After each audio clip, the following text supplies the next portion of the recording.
నమస్తే, welcome to BCN news. నేను విజయలక్ష్మి. ముందుగా ముఖ్యాంశాలు. టీటీడీ పరకామణిలో 100 కోట్ల చోరీ జరిగిందన్న మంత్రి పార్థసారథి. దొంగలు దొరికిపోతారనే భయంతోనే సతీష్ కుమార్ ను అంతమొందించారని వ్యాఖ్య. విశాఖ స్టీల్ ప్లాంట్ కార్మికులకు సీఎం చంద్రబాబు క్షమాపణ చెప్పాలి. వైసీపీ రాష్ట్ర అధికార ప్రతినిధి కొండా రాజీవ్ గాంధీ డిమాండ్. వాడపల్లి వెంకన్న ఆలయంలో ప్రత్యేక పూజలు. మంగళ వాయిద్యాల నడుమ శ్రీ స్వామి అమ్మవార్లకు మేల్కొల్పు సేవ, ఐశ్వర్యలక్ష్మి హోమం. హైదరాబాద్ నగర సిపి సజ్జనార్తో సమావేశమైన సినీ ప్రముఖులు. సినిమా పైరసీని అరికట్టడంపై ప్రధానంగా చర్చ. టీటీడీ పరకామణిలో జరిగిన 100 కోట్ల విదేశీ కరెన్సీ చోరీ కేసులో దొంగలు దొరికిపోతారనే భయంతోనే నాటి విజిలెన్స్ అధికారి సతీష్ కుమార్ ను అంతమొందించారని మంత్రి కొలుసు పార్థసారథి సంచలన ఆరోపణలు చేశారు. గత ప్రభుత్వ హయాంలో తిరుమల పవిత్రతను మంటగలిపి దోపిడీకి పాల్పడ్డారని ఆయన తీవ్ర స్థాయిలో విమర్శించారు. మంగళగిరిలోని టీడీపీ కేంద్ర కార్యాలయంలో నిర్వహించిన మీడియా సమావేశంలో ఆయన మాట్లాడారు. కోట్లాది మంది భక్తులు ఎంతో పవిత్రంగా భావించే తిరుమల క్షేత్రంలో గత పాలకులు రాజకీయ కుట్రలకు దోపిడీకి పాల్పడటం భక్తులను తీవ్రంగా కలిచివేసింది. గతంలో పరిటాల రవి, వివేకానందరెడ్డి హత్య కేసుల్లో సాక్షులు చనిపోయినట్లే ఈ కేసులోనూ సాక్షులు లేకుండా చేసే కుట్ర జరుగుతోందని అన్నారు.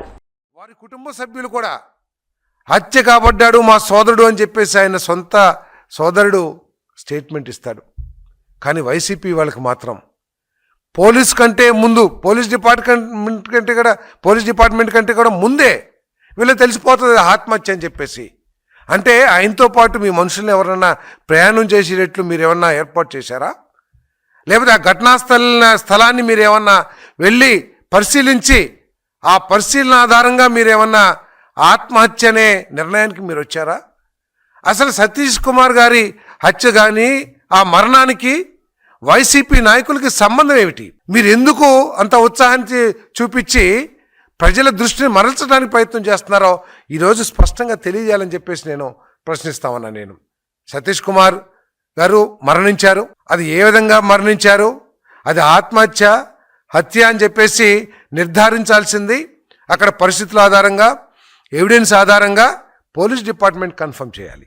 అంతేగాని పోలీస్ డిపార్ట్మెంట్ కంటే ముందు అసలు ఆయన కుటుంబ సభ్యులకి సమాచారం అందకముందే మరి బోమన కరుణాకర్ రెడ్డి గారు అది ఆత్మహత్య అని చెప్పేసి ప్రకటిస్తున్నారంటే అసలు ఏమిటి? బొమ్మన కరుణాకర్ రెడ్డి గారికి సతీష్ కుమార్ గారి మరణానికి ఎందుకు అంత ఉత్సాహం చూపించాల్సిన అవసరం వస్తుంది? మీరేమన్నా ఆయనతో పాటు కొంతమంది వ్యక్తుల్ని ప్రయాణం చేసే ఏర్పాటు చేశారా? లేకపోతే ఆయన మరణించినప్పుడు ఆయన పక్కన మీ మనుషులు ఎవరన్నా ఉన్నారా? దీన్ని స్పష్టం చేయాల్సిన అవసరం ఉంది. ఇది చాలా దారుణం అని చెప్పేసి మనం చేస్తాను. మనం కూడా గతంలో చూసాం. పరిటాల హత్య కేసులో సాక్షులు చనిపోయారు. వివేకానందరెడ్డి గారి హత్య కేసులో సాక్షులు చనిపోయారు. ఈరోజు పరకామణి కేసులో కూడా సాక్షులు చనిపోతారేమో అని, ఉన్న వాళ్ళందరూ కూడా చనిపోతారేమని ప్రజలు భావిస్తారని చెప్పేసి మనం చేస్తాను. ఇది చాలా దారుణం. సిబిఐ మాట్లాడితే వారు వివేకానందరెడ్డి గారి హత్య మీద ముందు సిబిఐ కోరి వారి ప్రభుత్వం వచ్చిన తర్వాత సిబిఐ అక్కర్లేదని చెప్పేసి లెటర్ ఇచ్చిన ఆనాటి వైఎస్ఆర్సీపీ నాయకులు ఈరోజు సిబిఐతో ఎంక్వైరీ చేయించమంటారు. ఏంటి మీకు సిబిఐ అంటే ఏంటి? ఇక్కడ పోలీస్ డిపార్ట్మెంట్తో చేయించకూడదు, వాస్తవాలు బయటకు వస్తాయనా? లేకపోతే సిబిఐ అయితే ఏదో కోర్టులో కేసులు వేసి దాన్ని నీరుగార్చే ప్రయత్నం మీరు చేయొచ్చని మీరు భావిస్తున్నారా అని చెప్పేసి నేను అడుగుతా ఉన్నా. నేను వైఎస్ వివేకానందరెడ్డి గారి హత్య కేసులో ఎంక్వైరీ చేస్తున్న సిబిఐ అధికారిని ఏ విధంగా వేధించారో ఈ రాష్ట్ర ప్రజలు ఇంకా మర్చిపోలా. ఒక ప్రముఖ నాయకుడు సిబిఐ ఎంక్వైరీ కోసం అరెస్ట్ చేస్తానికి వెళ్తే వారిని ఎన్ని ఇబ్బందులు పెట్టారో ప్రజలు ఇంకా మర్చిపోలే కర్నూలులో. కానీ ఈరోజు మీరు సిబిఐ మీద ఏంటో మీకు చాలా నమ్మకం ఉన్నట్లు సిబిఐ ఎంక్వైరీ చేయాలని చెప్పేసి ఎందుకు మాట్లాడుతున్నారు? అది ఏ ఎంక్వైరీ అయినా మీకు వ్యక్తిగతంగా ఈ కేసుతో ఉన్న సంబంధాలు ఏమిటి అనేది తేల్చాల్సిన అవసరం ఉందని చెప్పేసి మనం చేస్తాను. తప్పకుండా ఈ ప్రభుత్వం ఎవడు ఉన్నా సరే దాని వెనకాల ఏ స్థాయి వ్యక్తి ఉన్నా సరే తప్పకుండా దీన్ని వెలికి తీసి ప్రజల ముందు పెడతాం. ప్రజల ముందు పెడతామే కాకుండా ఈ కేసుని నిర్వహించిన తీరు కానివ్వండి, కేసుని ఫైల్ చేసిన తీరు కానివ్వండి, లేదు రాజీ చేసుకున్న తీరు, అరే 100 కోట్ల రూపాయలు ప్రజల మనోభావాలకు సంబంధించిన కానుకల్ని దోచేస్తే మీరు రాజీ చేసేసి ఏది 1 నెల కేసు ఫైలింగ్కి రాజీకి కనీసం 1 నెల రోజులు కూడా లేదు. ఎక్కడన్నా ఇది జరిగిందా అసలు ఈ క్రిమినల్ వరల్డ్లో అని చెప్పేసి నేను ప్రశ్నిస్తాను. కేంద్ర ప్రభుత్వంతో నవరత్నాలు హోదా పొందిన విశాఖ స్టీల్ ప్లాంట్ ను వైట్ ఎలిఫెంట్ అంటూ కార్మికులు ఇళ్లలో పడుకుని జీతాలు అడుగుతున్నారన్న సీఎం చంద్రబాబు వ్యాఖ్యలపై వైసీపీ రాష్ట్ర అధికార ప్రతినిధి కొండా రాజీవ్ గాంధీ తీవ్ర ఆగ్రహం వ్యక్తం చేశారు. విశాఖలో ఆయన మీడియాతో మాట్లాడుతూ సీఎం చంద్రబాబు వెంటనే స్టీల్ ప్లాంట్ కార్మికులకు క్షమాపణ చెప్పాలని డిమాండ్ చేశారు. స్టీల్ ప్లాంట్ ప్రైవేటీకరణ చర్యలను ఇకనైనా సీఎం చంద్రబాబు అడ్డుకోవాలన్నారు. లేని పక్షంలో ఆయన ఆంధ్ర ద్రోహిగా మిగిలిపోవడం ఖాయమని దుయ్యబట్టారు. ఆంధ్రప్రదేశ్ రాష్ట్ర పారిశ్రామిక చరిత్ర దిశను మార్చినటువంటి పరిశ్రమ విశాఖ స్టీల్ ప్లాంట్. విశాఖ సిటీని స్టీల్ సిటీగా పిలుచుకునే స్థాయికి తీసుకెళ్లినటువంటి పరిశ్రమ విశాఖ స్టీల్ ప్లాంట్.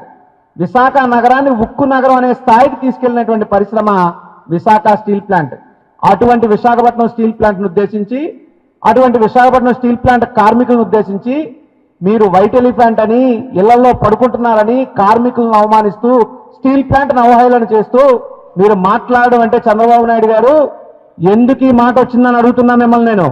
నాకైతే అనిపిస్తా ఉంది అధికారం అనే అహంకారం తలకెక్కి ప్రైవేట్ అనే వేటు స్టీల్ ప్లాంట్ మీద వెయ్యాలనే ఉద్దేశంతో స్టీల్ ప్లాంట్ ని అవమానకరంగా మాట్లాడారు. నిజంగా విశాఖపట్నం స్టీల్ ప్లాంట్ ని ప్రైవేటైజ్ చేయడమే మీ ఆలోచన అయితే, మీ ప్రభుత్వం యొక్క నిర్ణయం అయితే, మీ పరిపాలనా విధానం అయితే ఇదే ఒక అంశాన్ని ఎన్నికలకు ముందు మీరు చెప్పుండొచ్చు కదా. ఎన్నికల వేళ విశాఖపట్నం స్టీల్ ప్లాంట్కి వచ్చి కార్మికుల కాళ్ళు గడ్డాలు పట్టుకుని బతిమాలి బామాలి ఓట్లు వేయించుకుని ఈ రాష్ట్రంలోనే హైయెస్ట్ మెజారిటీ ఇచ్చిన నియోజకవర్గం గాజువాక, అందులో సింహ భాగం స్టీల్ ప్లాంట్. అంటే ఈ రాష్ట్రం హైయెస్ట్ మెజారిటీ ఇచ్చినటువంటి నియోజకవర్గంలో ఉన్నటువంటి ఇంత పెద్ద సంస్థలు మీరు ప్రైవేటైజ్ చేస్తున్నారంటే రాష్ట్రంలో మిగతా నియోజకవర్గాల పరిస్థితి ఏంటి, ఈ రాష్ట్రంలో పరిపాలనా వ్యవస్థ ఎలా ఉంది అని చెప్పడానికి వేరే ఉదాహరణ ఏం కావాలి? అప్పుడు నమ్మించి ఓట్లు వేయించుకున్నటువంటి మీరు ఈ రోజు విశాఖ స్టీల్ ప్లాంట్ గుండెల మీద తంతున్నారు, కార్మికుల గుండెల మీద తంతున్నారు. ఆ రోజు మీ అవసరం కాబట్టి కాళ్ళు పట్టుకున్నారు, ఈ రోజు అవసరం తీరిపోయింది కాబట్టి ఆ కార్మికుల్ని అవహేళన చేస్తున్నారు. ఏం మాట్లాడతారు మీరు? కార్మికులు ఇళ్లలో పడుకుంటున్నారా? పని చేయట్లేదా? కార్మికులే గనక ఇళ్లలో పడుకుని ఉండుంటే మీకు తెలియదేమో, కరోనా కష్టకాలంలో మీరు ఇళ్లలో పడుకున్నారు, ఇంటికి తలుపులకి తాళాలు వేసుకుని హైదరాబాద్లో మీరున్నారు. కాబట్టి మీకు ఇక్కడ విశాఖ స్టీల్ ప్లాంట్లో కార్మికులు చేసినటువంటి త్యాగాలు మీకు కనబడవు, మీకు తెలియవు, మీకు గుర్తురావు. నేను చెప్తాను తెలుసుకోండి. ఇప్పుడు విశాఖపట్నం స్టీల్ ప్లాంట్లో ఉన్నటువంటి కార్మికులు తమ రక్తాన్ని చెమటగా చిందించి ఆక్సిజన్ ఉత్పత్తి చేసి భారతదేశం మొత్తం విశాఖపట్నం నుండి స్టీల్ ప్లాంట్ నుంచి ఆక్సిజన్ అందించి భారతదేశానికి ఊపిరిలూదినటువంటి గొప్ప కార్మికులు విశాఖ స్టీల్ ప్లాంట్ కార్మికులు. అటువంటి కార్మికులను ఉద్దేశించి ఇంత అవమానకరంగా మాట్లాడడానికి మీకు నోరు ఎలా వచ్చిందని నేను అడుగుతున్నా. మీరందరూ కూడా ఎన్నికలకు ముందు మీ యొక్క స్టాండ్ ప్రైవేటైజ్ అని చెప్పుంటే బాగుండేది, కానీ ఎన్నికల సమయంలో మీరు ప్రతిపక్షంలో ఉండగా జగన్మోహన్ రెడ్డి గారి మీద అనేక దుష్ప్రచారాలు చేశారు స్టీల్ ప్లాంట్ కోసం. నిజం ఇప్పటికే ప్రజలకి కార్మికులకి అర్థమైంది. జగన్మోహన్ రెడ్డి గారు ముఖ్యమంత్రిగా ఉన్నంత కాలం విశాఖ స్టీల్ ప్లాంట్ మీద ఏక వాలనివ్వలేదు మా నాయకుడు ముఖ్యమంత్రి జగన్మోహన్ రెడ్డి గారు, నాటి ముఖ్యమంత్రి. ఆయన అధికారంలో ఉండబట్టే విశాఖపట్నం స్టీల్ ప్లాంట్ కార్మికుల జీతాలు ఏనాడు ఆగలేదు. కానీ ఈ రోజు పరిస్థితి కార్మికులకి జీతాలు రావు, కాంట్రాక్ట్ కార్మికులను పీకేస్తారు, ఉన్నటువంటి ఎంప్లాయీస్ ఏమో వీఆర్ఎస్లు పెట్టి పంపించేస్తారు, రిటైర్ అయిపోయిన ప్లేస్ లో కొత్తవి రావు, స్టీల్ ప్లాంట్ 32 విభాగాలుగా విభజించి ప్రైవేటైజేషన్ నోటీస్ ఇస్తారు. అంటే విశాఖపట్నం స్టీల్ ప్లాంట్ ని కూటమి ప్రభుత్వం చంద్రబాబు నాయుడు గారి నాయకత్వంలో వచ్చిన దగ్గర నుండి కూడా రోజు రోజుకి స్లో పాయిజన్ మాదిరి రోజుకొక వేటు, రోజుకొక దెబ్బ, రోజుకొక కార్యక్రమం చేస్తూ విశాఖ స్టీల్ ప్లాంట్ ని నెమ్మదిగా కిల్ చేసుకుంటూ వస్తున్నారు. దానికి ఫినిషింగ్ టచ్చే నిన్న నారా చంద్రబాబు నాయుడు గారు ఇవ్వడం జరిగింది. Visakhapatnam steel plant white elephant అని కార్మికులను ఉద్దేశించి అవమానకరంగా మాట్లాడుతూ భద్రావతి స్టీల్ ప్లాంట్ కానీ, బిలాయ్ కానీ, సేలం కానీ ఇవన్నీ కూడా స్టీల్ ప్లాంట్లే కదా. సుమారు 65,000 కోట్ల ప్యాకేజ్ ఇచ్చారు ఈ స్టీల్ ప్లాంట్లకి. మరి విశాఖపట్నం స్టీల్ ప్లాంట్ ఏం పాపం చేసింది? చంద్రబాబు నాయుడు లాంటి చేతగాని ముఖ్యమంత్రిని తెచ్చుకోవడమే విశాఖపట్నం స్టీల్ ప్లాంట్ చేసినటువంటి పాపం, నేరం అని చెప్పి నేను అడుగుతున్నా. కోనసీమ తిరుమలగా వర్ధిల్లుతున్న వాడపల్లి శ్రీ వెంకటేశ్వర స్వామి ఆలయంలో మంగళవారం ప్రత్యేక పూజలు వైభవంగా నిర్వహించారు. మంగళ వాయిద్యాల నడుమ శ్రీ స్వామి అమ్మవార్లకు మేలుకొలుపు సేవను నిర్వహించిన అనంతరం ఐశ్వర్యలక్ష్మి హోమాన్ని జరిపించారు. అర్చకులు శ్రీ స్వామి అమ్మవార్ల వసంత మండపంలో అష్టోత్తర పూజలు నిర్వహించగా ప్రత్యేక అలంకరణలో ఉన్న స్వామిని దర్శించుకుని భక్తులు తరించిపోయారు.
పశ్చిమ గోదావరి జిల్లా నర్సాపురం మండలం కొప్పరలో కోఆపరేటివ్ సొసైటీ ప్రాంగణంలో ప్రభుత్వ విప్ ఎమ్మెల్యే బొమ్మిడి నాయకర్ పుట్టినరోజు సందర్భంగా ఉచిత మెగా వైద్య శిబిరం నిర్వహించారు. ఈ వైద్య శిబిరాన్ని ఎమ్మెల్యే నాయకర్ సోదరుడు సునీల్ ప్రారంభించారు. ఈ శిబిరంలో ఏలూరు ఆశ్రమం ఆసుపత్రి సిబ్బంది కంటి పరీక్షలు నిర్వహించారు. ఈ సందర్భంగా సునీల్ మాట్లాడుతూ ఉచిత వైద్య శిబిరం నిర్వహించడం అభినందనీయమని, ఉచిత మెడికల్ క్యాంపు నిరుపేదలకు ఎంతగానో ఉపయోగపడుతుందని అన్నారు.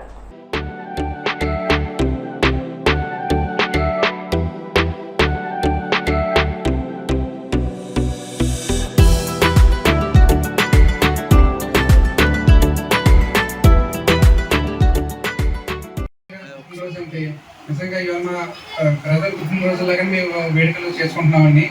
ఎందుకంటే ఆయన ఒక ఎమ్మెల్యేగా కాకుండా మాకు సొంత ఆప్తులుగా, ఒక మంచి మిత్రులుగా, ఒక సొంత బ్రదర్లుగా, అలాగే ఒక కుటుంబ సభ్యులుగా ఈరోజు ప్రతి ఇంటికి, ప్రతి గ్రామంలో ఎక్కడికి వెళ్ళినా కూడా ప్రతి ఇంట్లో కూడా ఆయన ఒక సొంత వ్యక్తిగా, ఒక ఇంట్లో కుటుంబ వ్యక్తిగా అందరూ ఆదర్శిస్తున్నారండి. అదేవిధంగా మేము ఈరోజు నాయకర్ గారు ఇక్కడ లేకపోయినా మేము ఆయన పేరు మీద ఏదో ఒకటి చేయాలి కార్యక్రమం అని చెప్పి నాయకర్ గారికి ఏదో చేయాలనుకుంటాం అంటే జనాలకు ఉపయోగపడే పని అయితేనే చేయండి అంటే మేము ఒక 3-4 కార్యక్రమాలు చెప్తే ఆయన ఈ కార్యక్రమానికే టికి పెట్టారు.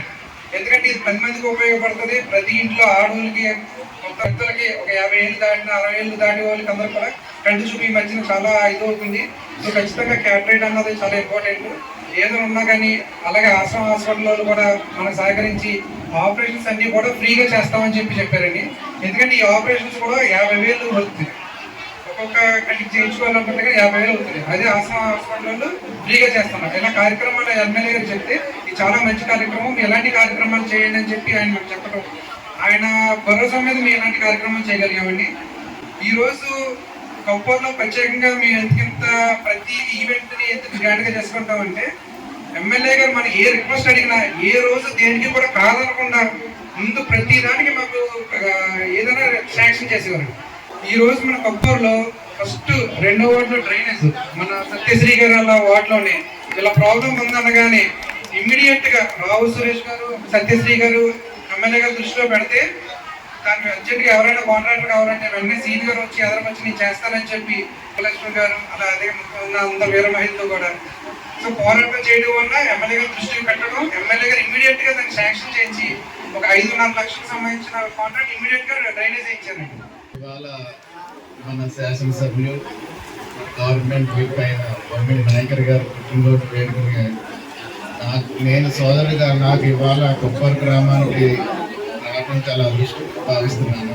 ఎందుకంటే జనరల్గా అన్ని చోట్ల మామూలుగా ఏ సెంటర్లోనూ అక్కడెక్కడ కేక్ కటింగ్ చేస్తారు. ఇవాళ మన నారాయణ గారి ద్వారా ఉచిత అందే నరేన్ గారి ద్వారా ఈ ఉచిత కంటి వైద్యం అనేది ఏర్పాటు చేయడం చాలా సంతోషకరం. ఎందుకంటే మన కొప్పూరు గ్రామంలో చాలా మందికి తెలుసో తెలియక కంటి ఇబ్బందులు ఉంటే మనకి వచ్చిన అవకాశం ద్వారా వాళ్ళు కంటి ఆపరేషన్ కానీ ఇందులో ఎవరు ఎలిజిబుల్ అవుతారో చూసుకుని చేయించుకుని తద్వారా వాళ్ళకి కొంచెం ఫైనాన్షియల్గా చేయించుకునే వాళ్ళు కూడా చాలా మంది ఉంటారు. వాళ్ళందరికీ ఉపయోగపడుతుంది. చాలా మంచి కార్యక్రమం. ఇప్పుడు మనం ఇక్కడ వచ్చిన వాళ్ళే కాకుండా ఇంకా నిజంగా ఇబ్బంది పడే వాళ్ళు ఎవరైనా ఉన్నా కూడా మన గ్రామంలో వాళ్ళకి మీరు తెలియపరిచి ఇక్కడ పిలిపించి చేయించుకోవాలి.